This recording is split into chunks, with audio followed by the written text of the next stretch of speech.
Purvanchal expressway ये state government का highway expressway है। इस पे आपका नेशनल हाईवे का कोई भी कुछ भी नहीं चलेगा।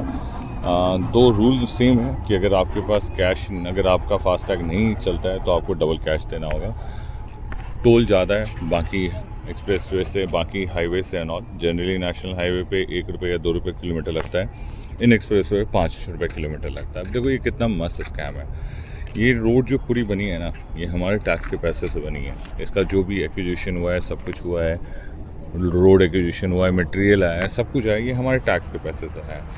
बनाया किसने? किसी प्राइवेट प्लेयर ने, जो उनकी जान पहचान का बिजनेसमैन वगैरह वगैरह जो भी होगा उसने बनाया है। और इसका मेंटेनेंस किसको दे दिया गया? उसको दे दिया गया। टोल कौन कलेक्ट कर रहा है? वही कलेक्ट कर रहा है। मतलब इसको पूरा जो बनाने का खर्च आया वो हमने टैक्स भर के दिया। इसलिए तो गवर्नमेंट को हम टैक्स देते हैं ना।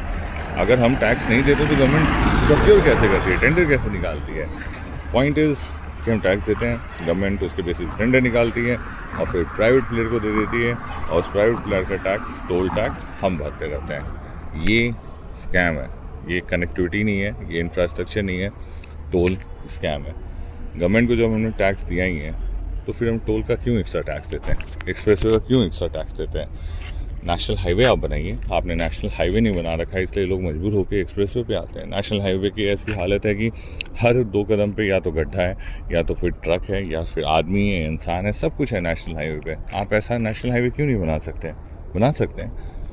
और सबसे मज़ेदार बात है कि ये स्टेट हाईवे में कंसिडर होता है और फिर भी एक्सप्रेसवे कंसिडर होता है, और उसके बाद फास्टैग में ये 3 गुना चार्ज भी लेते हैं। Think about it. घुमा फिरा के हमसे ही पैसे लेके हमारा ही बुद्धू बना रहे हैं।